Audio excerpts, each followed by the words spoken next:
Now I'm going to talk about a topic, Islam, the misunderstood religion. Islam, the misunderstood religion. And the first thing I would like to talk about,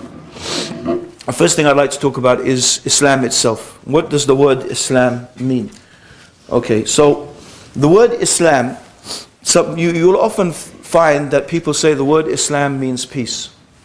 And it is true in a sense that Islam means peace. In the sense that peace, true peace, which is inner peace. Often we think of peace being as the absence of war. But actually this is a very limited and narrow definition of peace, as just the absence of war. Because in fact, in reality, we may not have war, but we still may not have peace. Okay, many societies may not be at war with other countries, but you'll find that those societies themselves are full of internal conflicts. Peace is a product of Islam, and when we say peace, we mean a deep inner tranquility that is something that for the one who really truly follows Islam, they will experience peace. But actually the word Islam itself means submission. It means submission. Okay, and before the film Fitna, there was another film which was called, I think, by a Danish filmmaker. He called it Submission. And I think it's pretty obvious the question I'm going to ask you. What do you think of the word submission in the context of your average Norwegian? What do you think? That's positive or negative? Submission. Do you think that's a positive word or a negative word for your average Norwegian? Yeah, it's negative, right? If you say Islam means submission, they'll say, yeah, Islam means submission and we have freedom. So I'm not interested in that, thank you very much, right? Because submission, in the context certainly of the Western ideologies, is a very negative concept, okay? But what I really want to talk about, is what does submission mean? What is the reality of submission? And in fact, I would like to point out to you that submission is something that we do all the time in our lives. We are always submitting in our lives throughout our lives. In fact, I would like to lay a challenge down to every freedom-loving person, okay? Because the term freedom really, similarly, if you look at freedom, it doesn't exist. There is no such thing as absolute freedom. No society leaves you absolutely free to do absolutely whatever you like. Is that true or not? It's true. Okay?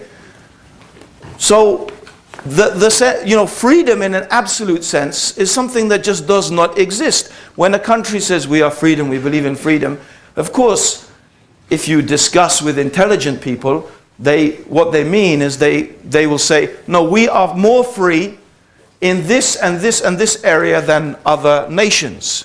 But that's not how it's sold to you. It's not how it's sold. Because actually you're being sold an idea. And the idea you're being sold is freedom. And everybody likes the idea of being free. Actually, I would say, the ideal is that you could leave everybody absolutely free to do whatever they like, and there's no rules to govern their behavior, and people would just automatically behave in the best way. That would be the ideal, right? Okay, we don't have any laws, we don't have any rules, everyone just behaves in the right way, everyone treats each other in the right way, and this would be the ideal situation, right? No government, no control, okay, but this is unrealistic. There's no historical precedent, really. Maybe some islands, I don't know, somewhere, who have something like that, but human beings, there's not something that we find that human beings have ever been able to accomplish something like that.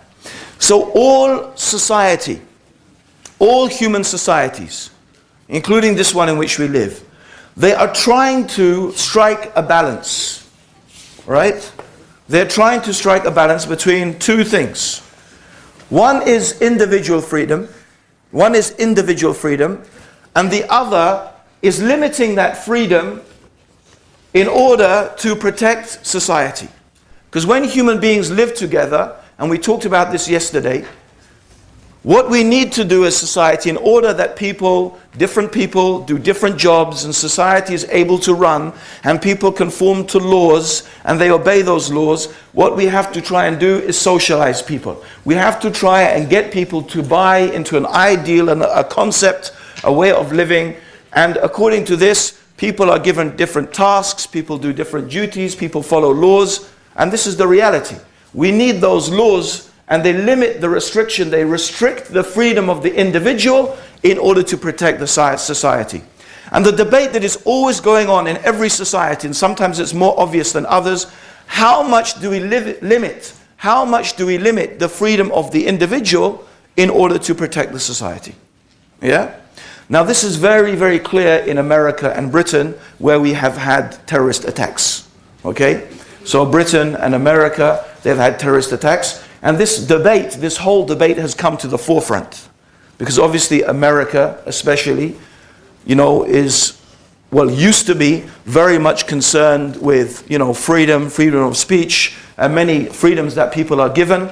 Okay, so American society is concerned with that. But now they have passed a whole series of very, very draconian laws, which is known as the Patriot Act. And these laws, obviously, they restrict the freedoms that people have. So what you have is a statement that's an oxymoron. It's a type of contradiction in terms. In order for us to continue our freedoms, we're going to have to limit your freedom. This is what they say. So in order for us to keep on being free, we have to limit your freedom. And this is the same thing. The debate is in UK. Is that how much can we keep restricting people's freedoms in order to protect our society? Because what happens is we get to a stage where we don't even respect what we consider to be human rights anymore. Because in order to protect ourselves from terrorism or whatever it may be, we have restricted the humans so much that we even now begin to trample upon and restrict their human rights. Okay? But actually, this is the debate that all societies are having all the time. But one thing I want us to realize, whether we are Muslim, Christian, Jew, whether we have a secular outlook, there is something that all of us, I think, have in common. Right? And it's disingenuous for anyone in the press or for politicians, okay, or even to suggest really otherwise, that we all have something in common. The vast majority of us, whoever we are, whatever we are, most of us want to live in a peaceful society and a prosperous society. We are concerned that we want our children to be protected. Okay, we want to be protected. We don't want our goods to be stolen. We don't want our children to be preyed upon. We don't want our women to be raped. Yeah? We don't want people to have psychological problems. Okay? We don't want violence in the streets. We want to be able to live in a society where we can buy, where we can sell, where we can exchange goods, where we can try to live a prosperous, happy life. Now, most human beings, that's what they want. Right? That's what they want.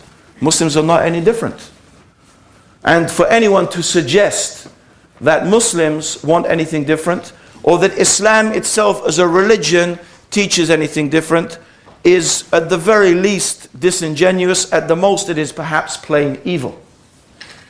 When we are talking about Islam, the misunderstood religion, one of the things that I like to point out to people, and actually a documentary maker in England did this. The press in England has actually, over the years, invented pure lies about Muslims. I mean, I am saying pure lies. And one documentary maker, he actually commissioned a university study to look at the news reports about Muslims and to actually analyze them and actually trace down and question the people whom they had been claimed. For example, Muslims want Christmas banned. Yeah? This comes up again and again. Muslims want Christmas banned. In such and such council, in such and such province, yeah? Muslims demanded that Christmas trees should not be such and such, right? In fact, when the journalist went and they actually interviewed the council said, this is absolute rubbish. No such thing happened, right?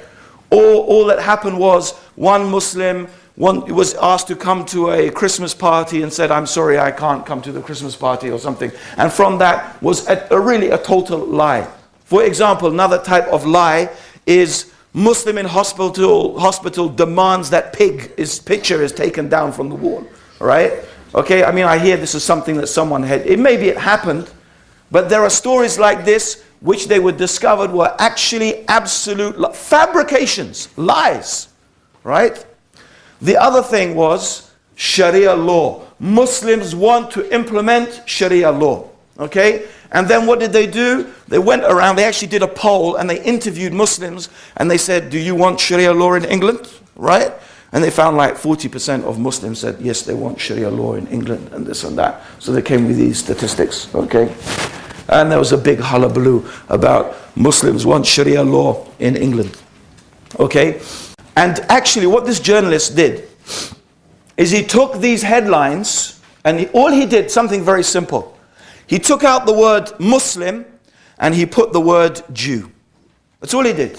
He took out the word Muslim and he put in the word Jew. And then he went on the street and he showed people, Jews want their own law. Jews want to be able to practice their own laws. Same headline, but the word Muslim was taken out. And he said, what do you think of this headline? They said, that's very racist. That's anti-Semitic. That's inflammatory. Right? Okay? Jews want Christmas banned. Oh, that they shouldn't say that about Jews, yeah? I mean, all the headlines, you went and he showed them a whole series of these headlines. They just replaced the word Muslim with Jew. And then he went and said, actually, those were not real headlines. Here are the real headlines. And he showed them what the papers had said. And you should have seen the faces of those people, right? Looking ashamed of themselves. Ashamed of themselves, right? I guarantee you, brothers and sisters, and whoever's here is not a Muslim, anything you have against Islam, I can find something worse in the biblical law, which Jews adhere to and they believe in. In fact, there are so many death punishments in the biblical law, I can't remember, I haven't counted them. One of them is breaking the Sabbath. The punishment for breaking the Sabbath is death. The punishment for hitting your parents, according to the Judaic law, is death. Hitting your parents is death, right? But we don't find anyone going out and, Jews claim that you should kill your parents. Yeah? Jews claim you should slaughter your children for touching their parents. Yeah? And stuff like that. Because quite rightly, I have to say, these type of words and these type of statements, right, are inflammatory. And we all know, and we should all know, where did 150, 200, 300, actually it's a long more time than that, okay? Actually, this type of attitude towards Jews started a long, long time ago in Christendom.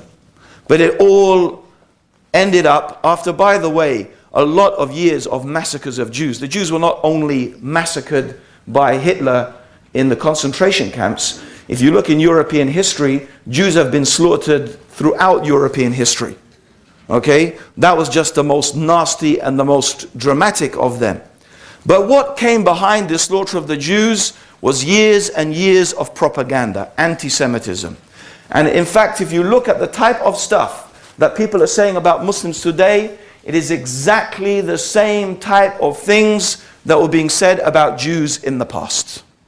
Exactly the same type of things. Okay? And this, actually, in my opinion, is a very nasty streak that exists within Europeans. Despite all of their claims of tolerance and all of their claims of being open-minded and this and that, there is a very nasty streak, a nasty anti-Semitic streak that runs throughout European history. And this type of propaganda that we find against Islam is just another branch of it. It's just another version of it. The Muslims are the new Jews. We are the new ones that these people with this very nasty streak in them, they have found. They always like the alien, the other, to pick on. In the past it was the Jews, today it is the Muslims. Because fundamentally, for 90% of Muslims, okay, the reality is that they just want to live a peaceful life.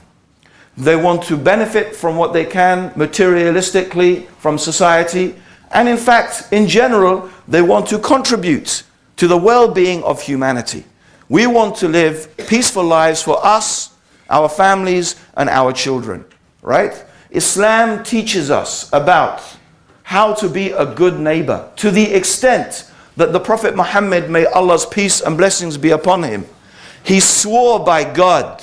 He said, Wallahi, by God, he is not a believer. Wallahi, by God, he is not a believer. By God, he is not a believer. The one whose neighbor is not safe from his mischief. And the Prophet did not say as to whether this neighbor was a Muslim or not. It doesn't matter. If you're Muslim, if your neighbor is Muslim or not Muslim, it doesn't matter. You cannot be mischievous and to annoy your neighbor. In fact, it's impossible that you are a person of faith in God and you could treat your neighbor like that. In fact, indeed, the Prophet ﷺ said, he is not a believer who sleeps with his stomach full or her stomach full while her neighbor is hungry. You can't be believing in God and your stomach is full and your neighbor is hungry. In fact, the Prophet said, when you cook, add some more, make some more stew, make the cooking more so you can share it with your neighbors. This is what it's specific instructions in Islam, even to the extent that you should share your food with your neighbors. The Prophet ﷺ, may God's peace and blessings be upon him, himself, in Mecca, he used to live next to, and this is a very famous story, many Muslims today have heard of this story, of course. One of his neighbors was a Jewess. And she regularly used to throw rubbish on the Prophet, or on the path of the Prophet, when the Prophet ﷺ used to walk down the street. Regularly she used to do this. And one day, the Prophet was walking past the street, and what did he notice? No rubbish that day thrown on him. Right? So what did he do? He went back and he knocked on the door. And the maidservant of the house answered the door. And he started asking, you know, is your mistress okay? Is she well? Is there anything I can do for her? You know, I'm her neighbor. I live just close by. If there's anything I can do to help her, please just let me know. Okay, something along these lines. Okay. When this woman, she heard about this, she said, Ashhadu an la ilaha illallah wa ashhadu anna Muhammad Rasulullah. I testify there is no God but God, and Muhammad is the messenger of God. Only prophets have character like this. So this is how the Prophet Muhammad treated his neighbor. There was a great scholar of Islam, his name was Sufyan al-Thawri, and next to him used to live a Jew. His neighbor was a Jew. So many people used to come and beg this Jew, let me buy your house. They used to offer him huge amounts of money to buy his house, because they wanted to live as Muslims next to this great scholar. And he kept on refusing. And he said to them, where am I going to be able to find a house and have a neighbor like Sufyan? Where am I going to find a house and I'm going to have a neighbor like Sufyan? This is our religion. Okay? So this is our deen, is that our deen is seeking to create a better society. We all agree, therefore, any sensible person, and the only person I really who think will not agree with this are the extremists on both ends of the spectrum, right? They will be the extremists on both ends of the spectrum. The neo-fascists, right? And the Muslim extremists. But in between that are the ordinary people. So in reality, what are we saying? We are saying, look, we agree upon the same things. The only thing we disagree upon is how do we reach that goal? Here's the goal we want to reach. And we all want to reach the same goal. But we are disagreeing really about the means that we reach that goal. Okay? How much freedom should the individual have? And in what way should we punish those people who transgress those limits? Right? But if you look at it, the argumentation about, oh, you punish people like this and you punish people like that, these are in reality the externalities. You know, these things are not evil in and of themselves. They are really different goals, different means to reach the same goal, the same destination. Now, it may seem to the eyes of people who live in Norway or England or I don't know wherever at the moment, people may say, oh, these laws that you Muslims have, they are very barbaric. Yeah? And I will admit, from the point of view of someone who's brought up in the West, they seem very barbaric, right? Chopping the hand off the thief, for example. It seems very barbaric, okay? There's no doubt about that. If you're brought up here, that's how it's going to look, okay? But what is the objective? The objective is that people will live in a safer society. Similarly, we all agree that stealing is bad, don't we? Right? I don't think anyone's going to disagree that stealing is bad. No one who's had their property stolen and has had things taken from them is going to think that's good. Right? So we're talking about what is the solution to the problem? How do we reach the goal that we want to achieve? We have different opinions about that. Okay? Now you may say the punishment is harsh, but then we can point to examples historically and even in the world today where that punishment is implemented. First of all, very few people receive that punishment, but in spite of that, the society is really, really safe. People can leave their goods, people can leave even their gold, their cars, they leave doors open and people are not harmed. Even in England, in UK, I recently, just the other day, had my bike stolen, okay, from the back of my garden, right? And my wife was going around, okay, knocking on the doors of neighbors, and so many people said we've had the same problem, right? And my wife, she's actually sometimes a bit more fiery than even me, and I have to say, calm down a bit, you know, and whatever, right? And she was saying to the neighbor, you know, I think we should probably chop their hands off, it's a good thing. The neighbor's going, yes, that's a good idea, right? I think that's it. And you would be surprised how many people, right, would agree with that, right? You see, in Islam, it's not about some mad Muslims as hordes going around, jumping on some person they think is a thief and just slashing their hand off like that. And we got him, here's his hand. You know, like in that film, what's that film, that superhero? Forget it, man. Anyway, I just saw like 3 seconds of it, and he sharpens this thing and he chops the hand off this terrorist, you know, and comes with the hand. And what's it called? I don't care, but anyway. The point being is that you'd be surprised how many people would say, yeah, you know. Because what? Really, seriously.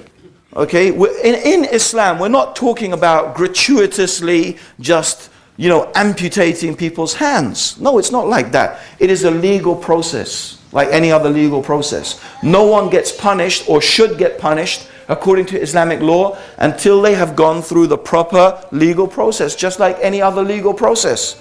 They have to go to a court, they have to go to the judge, right? And you see, the baby's agreeing, okay? Yeah, okay. And, you know, and just like any other legal process, and there are conditions. There are conditions. For example, if the person who stole, right, is stealing out of some great need or necessity like hunger, extreme hunger, or, you know, there is some severe family problem and, you know, whatever. I mean, the punishment is for people who are gratuitously stealing. That's just, they just steal because that's what they do, not because they have some need. So there are conditions that have to be laid down, just like every other punishment. But we have to ask, yes, it may seem to us, right, that it is, you know, severe. And so on with many of the Sharia punishments. But in reality, we also have to be honest and we have to look at society, you know, and I don't know much about Norwegian society, but obviously I live in London. And the part of London where I live, okay, every single week we are hearing about kids who are shooting each other, who are stabbing each other, who are killing each other. We hear about perfectly innocent people being beaten to death by gangs of youth, literally in front of their daughters, in front of their children, right? It's actually becoming so common that now they don't even half the time bother even mentioning it in the newspapers, right? I mean, you know, this is the question. You say that these punishments are violent and these punishments are harsh, right? But what is happening to a society? What is happening to our societies? How about those people who are being beaten and stabbed and killed, right? How about those people who are having that? Don't they have rights? Don't they have the right? Isn't the purpose of law to protect the society? Isn't the purpose? So when you send people to prison, right? Now you may argue, and you see, we all want to achieve the same thing. We all want a peaceful society. But you will say, no, we are humane. Okay? We don't do these barbaric things. Okay? Well, okay, fine. That's, in my opinion, just polemics, right? But what do? You send people to prison. I don't know about Norway, but let's talk about England, for example, right? If it's the same, you'll know what I'm talking about. What happens in prison? Most of the time. Most of the time when people go to prison, right, they sit down with other thieves, other criminals, and probably they'll sit down with people who committed worse crimes than they even did, right? And what do? They sit there feeling, oh, I'm so bad, I shouldn't have done that, I'm going to be a good boy next time, right? You know what they do? They sit down with the other thieves and criminals, and those other thieves and criminals teach them how to commit crimes, right? If he didn't know how to pick a lock, by the time he's out of prison, he'll know how to pick a lock. If he didn't know how to break out a window, he'll know. Because you know what? He's gone to a university of crime.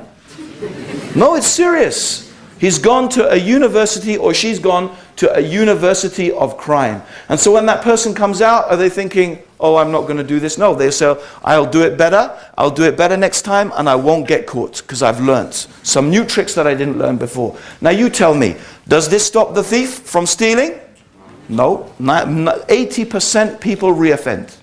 Does it protect society? It doesn't protect society. In fact, you've just made society worse. Right? So let's just forget the polemics. Right? Let's forget the polemics. Let's be honest. Right? About what is working as a system. Because the whole point of laws is to protect society and to create a peaceful, prosperous society. You know, everyone, I tell you something. You know, 20 years ago, when I became Muslim, I went down to Speaker's Corner in London. Now you can see some of the videos probably of me standing up there, shouting away, right? And I wasn't shouting because I was angry. I'm shouting because it's the only way you get heard in Speaker's Corner, right? And I'm standing there. And one of the things I used to talk about, right, is the evil of interest, right?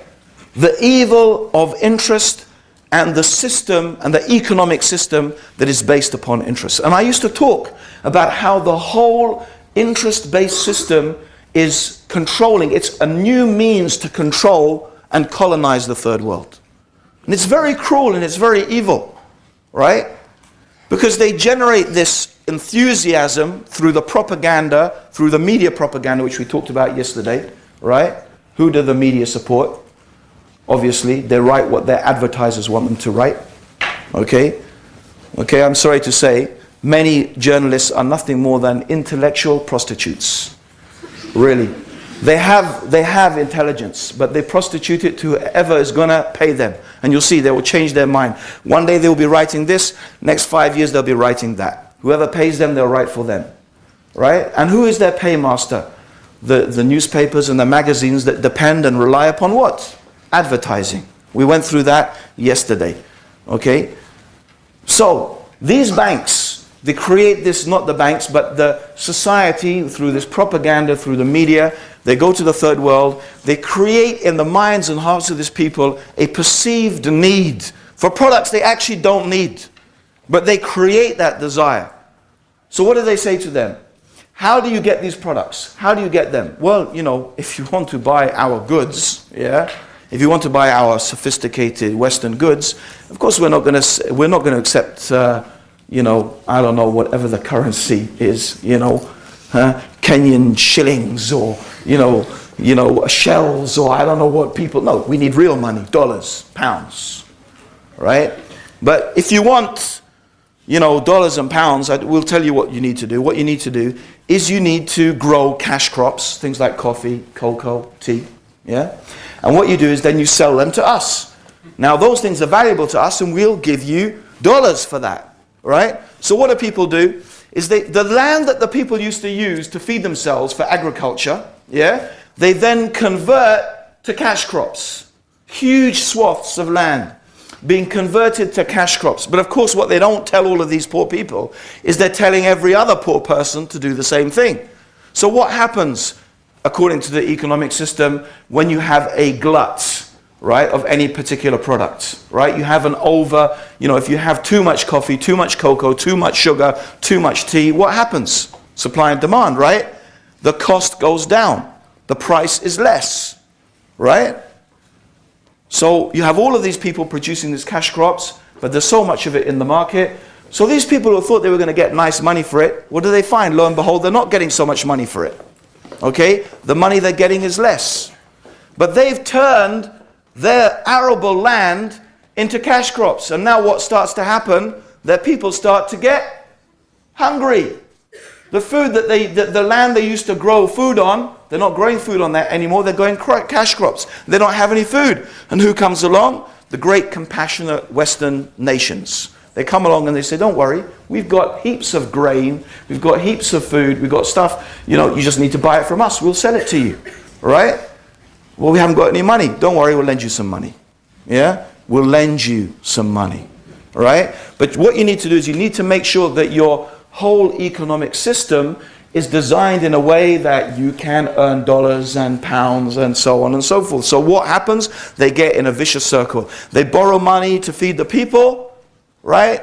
They need to turn more land to produce more cash crops, but the price of that never meets their expectation. Then they need to borrow more money, and then they have the interest on top of that because it's based upon riba, until the state that we have in the third world now, that the interest on the debt is actually more than the debt itself. That is total slavery. That is so much more effective than sending armies, right? I mean, why would I want to send my soldiers over there to get killed? Let's just enslave them with debt, right? And you know what? This is not only happening on an internet, this is happening to you. You. Your average Norwegian, your average Brit, they don't feel back in the days when I was trying to say, it's the same for you when you borrow money from the bank. You're becoming a slave. It's like feudalism all over again. You become owned by the bank. The bank becomes like your feudal. And when I was saying that, the people are saying, what are you talking about? Right? What are you going on about? Look at the capitalist interest-based system. It's made the world more prosperous. It's made the world more successful. Look at it. It's dominant. And it's like I was talking into the wind. But you know what? If you say to people today, okay, suddenly now, when people have been hit by the credit crunch, when they've seen that the banks they are built on air, when they've seen the reality of what Allah said, Yamhaqallahu riba, that Allah will efface riba, God will, He will make it nothing. And today the world, where did 750 billion Bush gave to the banks, right? And then now Obama another 850 billion, right? Where did all that money go? Where did it go? Right? And everyone is suffering. Now, you know what? Now when you start talking about the Islamic finance system, that Islam 1,400 years ago had a system of economics that is not based upon interest, that is interest-free, that is based upon business and profit and loss sharing. Suddenly people now are listening. Suddenly they say, yeah, you people have got something to say. Right? Although, you know what? 20 years ago, we were just talking, and no one was listening. So the point here is that really, what do we want? We want the same thing. Okay? We want the same thing. We just have different... You see, but as Muslims, we don't believe that we as Muslims have, we're so clever and, we're so advanced and we sat down and we thought these things up for ourselves. Okay? No. The fundamental difference here, the real difference is, we as Muslims believe that what we have is from God. We believe we have knowledge that is from the creator of the heavens and the earth, the one who created us and knows us. He knows our desires, He knows our needs, He knows human society, He knows how we will react to certain things, He knows how we will respond to certain things. God knows what punishments work and what don't.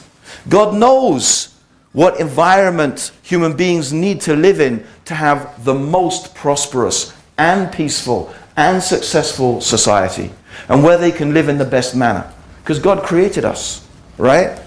So this is what it is based upon, right? Our belief is based upon that. And that's really what Islam then means, submission to God. We all submit in our life. We all do things. What is submission anyway? Let's examine submission, right? When you submit, what does it mean? You give up something that you want or you desire, right? And you give it up in order to do something that someone else wants and someone else desires, right? Now I'm sure that, okay, I guess that everyone in this room has parents or a parent, right? Or a carer who looks after them, yeah? Or who has had that in their life, yeah? Okay, most of us have, right? Even if we were unfortunate enough to go to an institution, still applies. Now, I'm sure everyone would agree. Doesn't it often happen that your mum and dad tell you to do something that you don't want to do? Oh yeah, of course there is, right? Okay? So, when your parents tell you, do this and do that, or don't do this and don't do that, although you really want to do that thing, right? Or you really don't want to do that thing, but you go ahead and do it. Or you go ahead and abstain from it. That's submission. You're giving up what you want, right? In order to do something that someone else wants you to do. So you're submitting. You are submitting yourself to the will of your parents, right? Now, there are three different ways that people submit. Either we submit, right, out of love. We submit out of love. We submit because we love those people, we love that person, and we want to please them, and we want to do, we want to do something, and we all do that, right? If you're married, that's what it's all about, right? You don't want to do the washing up, you don't want to do the cooking, talking about the men here, actually. But you know what? Your wife needs help, right? You may not want to do it, but you do it. She asks you to do this, to fix that, to fix this, but you go ahead and do it. Why? Because you love your wife. Right? You love her. You love your kids. Right? You love your parents. So sometimes you do things out of love. But sometimes you do it out of fear. Sometimes you submit out of fear. Why don't we break the law? Why don't I just park my car? Why don't I park it in the middle of the street? Right? I used to do that in Egypt. Literally. Right? You park your car in the middle of the street. You go to the policeman. And you said, here's wahid guinea. Here's £1. Guard my car. He will stand next to your car for 3 hours, right? And he will guard it personally for £1. And by the way, in those days, £1 was a lot for a policeman, since his monthly wage was like, I don't know, £5, right? For us, nothing, right? So, can you just park your car? Okay, Norway, right? What happens if you park your car in the middle of the street? Huh? I know I've seen a lot of cars parked weirdly in Norway, but what happens generally? Huh? You get fined, right? Is that it? They take your car away? Do they have a tow it away and stuff like that?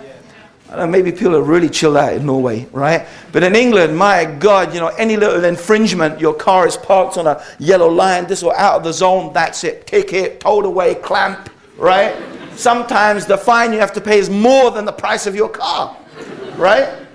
Okay? So what makes you not do that? It's fear. It's fear. You're motivated by fear. I'm afraid of the result. I'm afraid of the punishment. I'm afraid what's going to happen to me if I break this law. So therefore, what do? You submit. You follow the law because you're afraid of what's going to happen to you if you don't. Right? And sometimes you submit out of just knowing that that's the right thing to do. You go to the doctor. The doctor says, listen, I'm sorry, but you got cancer. I have to operate on you. If you don't, you'll die in 2 weeks. Now, who actually wants to be cut open? Right? Does anyone actually want, let me see, what shall I do for fun today? Let me get myself cut open. All right? Okay? Unless you're some gangster who wants some scars to show off, right? Okay? But apart from that, you don't want that, right? But you know what? You know the doctor's saying the right thing. You know this is the right, so you submit because you know that that's the right thing to do. It makes sense, right? Now, if there's any other reason why people can submit, I don't know. But those are the three reasons. So we're all submitting throughout all of our life to someone or something, right? You never, in fact, I will challenge you to find a single moment when you are not submitting to someone or something. I mean, you can't, because as a human being, you have to submit to your biological desires. You have to breathe. Your heart has to pump, blood around your body. You're always submitting to someone or something. You just never escape it throughout your life. So submission is the reality. Of course, there's some things we submit to by choice because we choose to submit or not to submit. Right? So we're all submitting. But what is Islam saying? Islam is saying the one that we should submit to really, in reality, is our Creator, is God.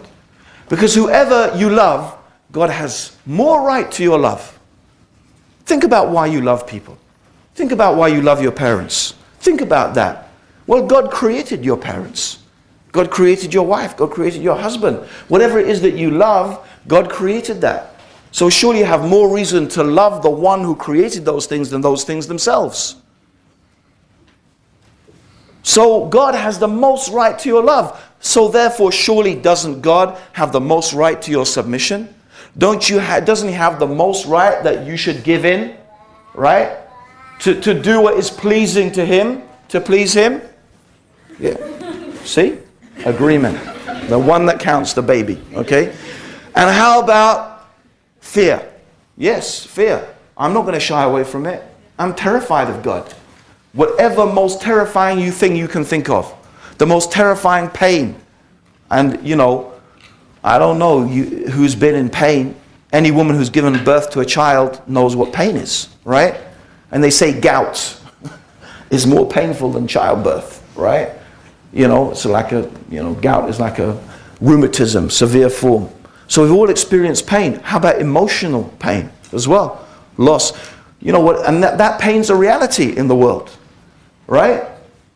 So that pain, whatever that pain is, similarly, that's something God has control over. And God can subject you to even more pain if he wants to, right? If he wants to remove it, he can remove it. So yeah, I'm afraid. You should be afraid. God has more right that you should be afraid of him than anything else, right? And how about intelligence? How about wisdom? How about following something because it's wise? Well, God is the most wise. He knows everything.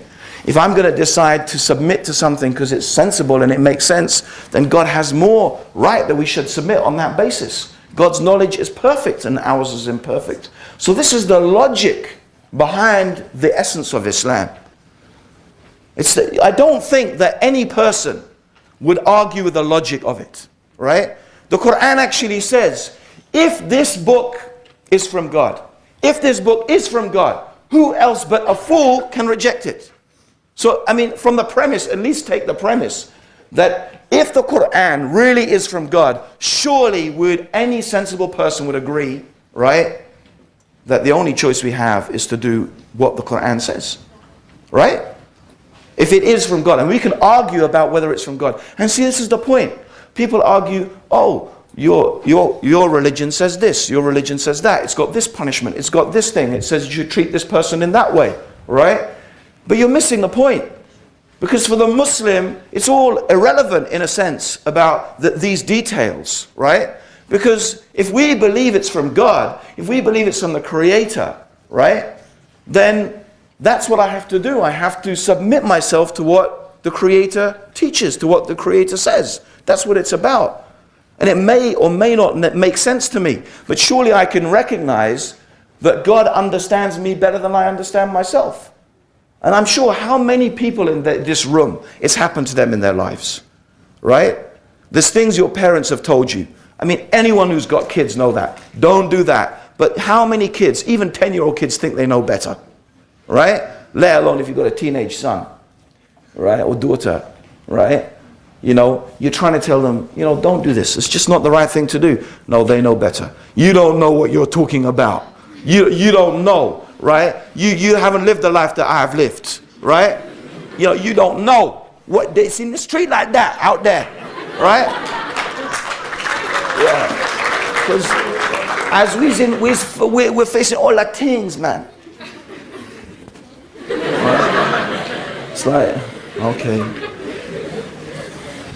You know, and then what is it? You know, Dad, you were right. Can you get me a lawyer to get me out of prison now, please? You know? Yeah, you were right. So, I mean, it's all happened to us, right? I think we've all done that. True or not? Right? So if that's true, just between human beings, how about God? Isn't it possible that you might think you know better, right? But in reality, you don't know better. God knows better, right? So our question as Muslims is this irrelevant. You can go on and on about Islam this and Islam that, and your punishment this, and your Quran this and this. Our question really is the Quran from Allah or not? We believe it is. And we think we can prove to you that it is.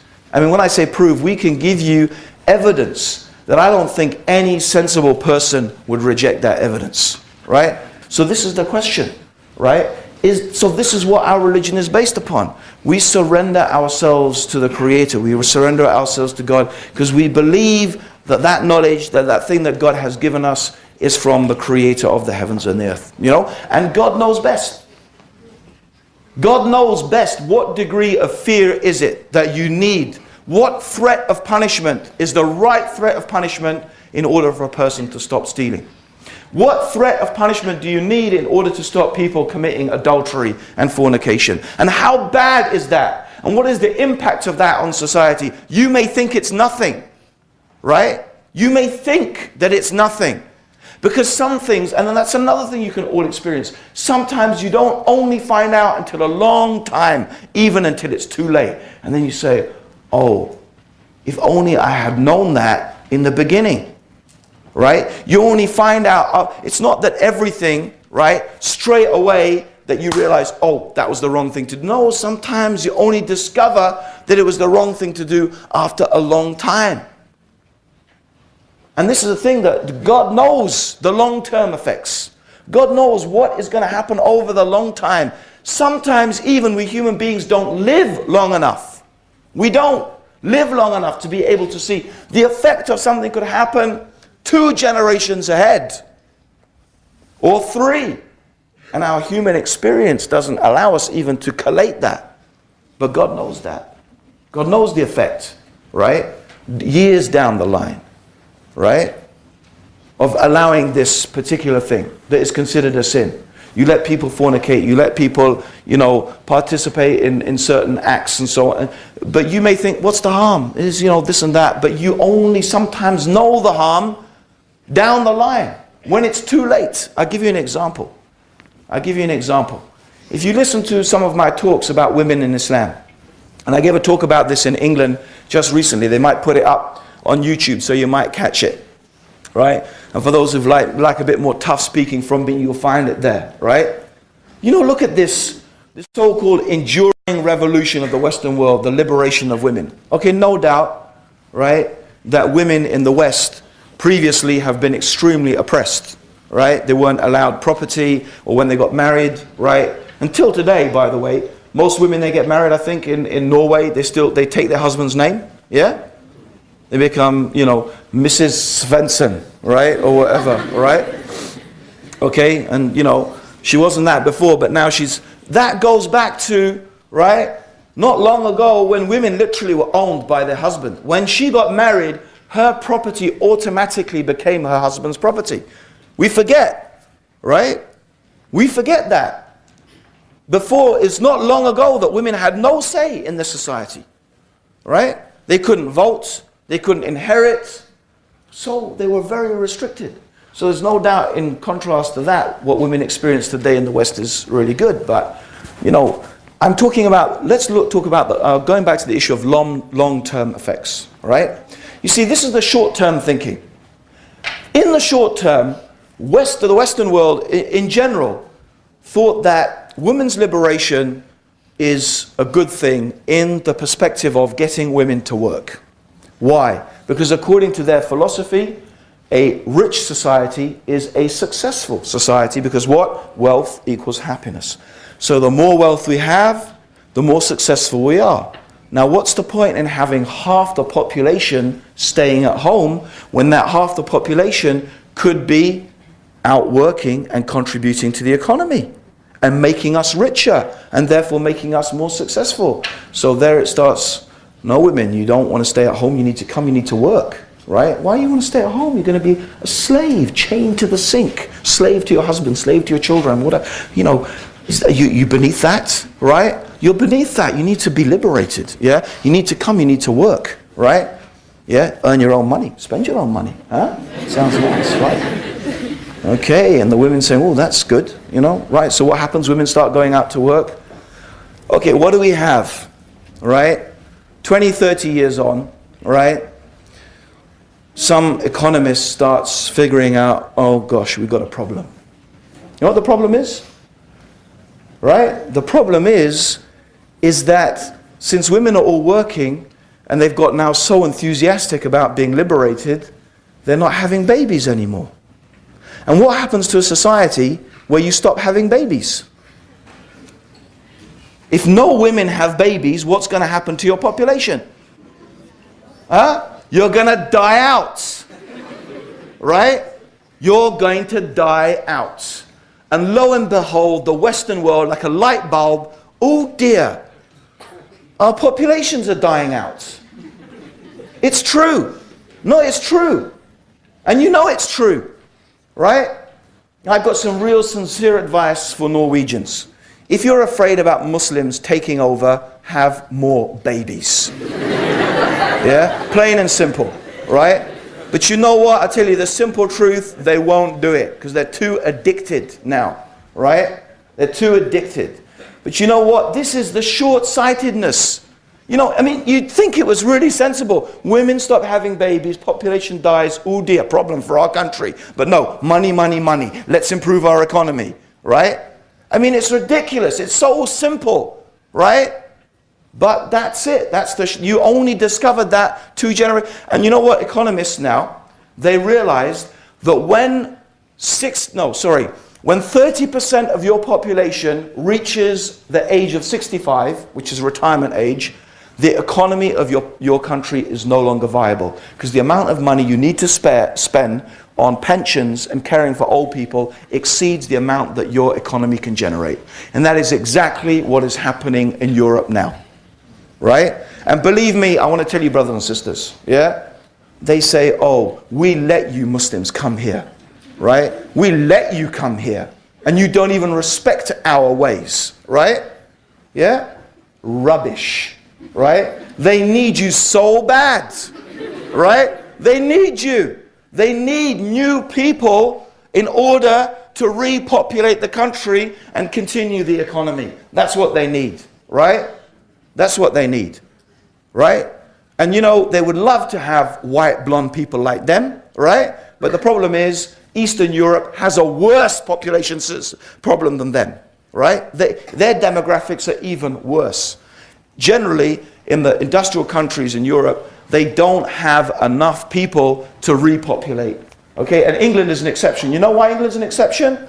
Because the immigrants are having more babies than everyone else. That's why. Right? So don't be fooled by this, oh, you better be grateful, right? Take off your hijabs, right? Anyway, you'll just fall into the same problem that they've fallen into. You'll get liberated, we'll stop having babies, and then we'll die out, which is maybe what they want, I don't know. Right? But anyway, the point being, apart from, you know, the silliness of it all, right? Apart from the silliness of it all, the fact is, all I'm trying to illustrate by all of that, right? Okay? And it actually goes back to my point. Anyway, to finish that, what I'm trying to illustrate is how you can think short term and you'll only realize when it's too late the mistake you made, right? But you know what? If we'd only followed the guidance of God, right? And you know what? You don't even need to be a Muslim. It's there in the Bible as well. As Christianity used to teach that, go forth and multiply. Christians used to be concerned with having lots of kids because that's not because that's what God said. They didn't know about economics, right? They didn't know about economic theory. They didn't know about population demographics. They did it because what? God said do it, right? It's the same, right? But you leave the guidance of God for the limited, very limited, confused notions of human beings and see what you end up with. Right? And this is by no means, by the way, I want to counter something. I am not saying that women shouldn't be educated. Actually, women should be more educated than men. And the reason is, okay, the reason is because the one who teaches the children and who imbibes with them morality and who teaches them and the future generations are the women. Okay? Women have skill sets that men do not have. Vocabulary, with me being the exception, okay? They have vocabulary skill sets, okay? They have the ability to communicate. And that's actually why, in many places in the workplace, women do very well, is because they have very good communication skills, okay? And we live in a society that's very much not industry-based anymore, it's communication-based, right? But those skills are built there by Allah. Actually, it's interesting, in some of these things, even if you believe in evolution or you believe in God, you actually come with the same result. You come with the same results. You know, evolution will tell you that women are, you know, biologically programmed for that. And actually we believe that Allah created them. So the result is the same, right? And so this is the thing. We believe, no, that Islam has the wisdom. Islam is not saying women can't work. And Islam certainly does not say that women should not be educated. And, you know, anyone, I don't care how big his beard is, right? Goes around saying that women should not be educated and we should blow up their schools. He is mad. He is insane, right? However, I don't really necessarily believe, in fact, I don't really believe what I read in the newspapers at all, right? But that's certainly not from Islam. Women should be educated because they need to teach the next generation. That's very, very important, right? Okay? And so Islam is really encouraging that, okay? And Islam has this division of labor, okay? That's right. God has made men the maintainers and protectors of women. It's the division of labor. And it's actually the most efficient way. For Homo sapiens succeeded primarily because they divided labor, according to evolutionary theory. And Neanderthals failed because they didn't. Neanderthals failed because basically men and women did the same thing. Homo sapiens succeeded because they divided labor between men and women. Right? Check it out. Interesting. Which makes, you know, European heading towards Neanderthal times, right? Okay? So, according to their theories, okay? So, brothers and sisters, the point being, all I'm trying to illustrate is the benefit and the wisdom of following the guidance of God in our affairs, okay? So, this ultimately leads us to conclude, right, that the real question we have to ask, the reasonable question that needs to be asked, okay, is what is the best way for us to reach the goals that we all have? We have the same goals. Right? Now Muslims are quite happy to live in Western society, and we will be good citizens and we will obey the laws of the country, and by and large, I mean, that is exactly what our religion teaches us to do. Right? It may not be God's law, but God tells us that we have to respect those laws in the country in which we live. And we have to respect the government, and we don't believe in violent revolution, right? Okay, if we believe in changing society, it's by changing people's opinions and people's ideas about what is the best way to do things, right? This is the process, this is the way that, inshallah, the religion of Islam teaches us, right? But you find that, and this is what you find with the Prophet, in the time of the Prophet. The Prophet ﷺ, he engaged the people, he talked with them. But it was not the Prophet and the Muslims who started fighting. They were not the ones who started fighting. It was the non-Muslims who started torturing and killing and imprisoning and making the life of the Muslims terrible. In fact, they put up this for 13 years. It was so bad and so severe that many of them had to flee to Abyssinia, a Christian country, because of the difficulty that they were being put through. So the Muslims didn't start it. That's not our way. We don't. Right? This is the reality. You know, and I think that, you know, really, this is something that should be reflected within the Muslims. So, as well, my brothers and sisters, really I want to give you all a piece of advice, you know. I want to give you all a piece of advice, okay? And the piece of advice I want all to give you all, right, is I've been asked this again. Oh, we have been attacked by the media here in Norway. We've been facing it 3 weeks of non-stop attack, right? It's been going on and on and on. What's the solution? That's a very big question. What's the solution, right? But you know what? There's something you can go away with today, right? The real question I would like to ask you, how many of you have got neighbors who are not Muslim? Hands up. Why isn't your neighbor sitting next to you right here today? Right? Why is your neighbor not sitting right next to you today? I'm not asking you to answer that question. You can answer it to yourself, and you can also think about how you're going to answer it to Allah when you meet Allah on the Day of Judgment. Right? Okay? The question is, if you really want to know, you see, how many Muslims are there in Oslo? About? Have you got an idea? 50,000. Huh? 50,000. How many people live in Oslo? 500. Huh? 500,000. So what percentage is that? 'Cause my maths is really bad. Huh? 10%. Right? Okay, 10%. Okay. So think about that. I mean, I'm sort of a bit confused, right? If 10% of Oslo are actually Muslim, and really if every Muslim was treating their neighbor the way Islam tells you to treat your neighbor, I can't see how any party who attacked Muslims would get an 80% increase in their vote. Right? Yeah. True or not?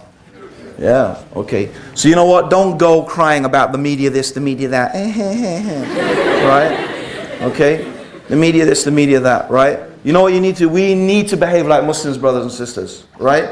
We need to show that we can contribute to society. We all want to make the world a better place in which to live. We all have that same objective. We may disagree about the means that we use to achieve that end, but our goal is the same, right? We all want ultimately the same things. There's no disagreement amongst us about that, okay? So brothers and sisters, I am really pleading with you that the best thing that you can do is learn to be good Muslims, is behave the way the religion teaches you, with the right morals, the right character, right? The kind treatment. Think how as a Muslim you can contribute to society, make it a better place. And you know what? Actions speak louder than words, right? We can give speeches, we can give talks, but let's actually show through our example and through our behavior, okay, really what our religion is about. This is the best thing that we can do.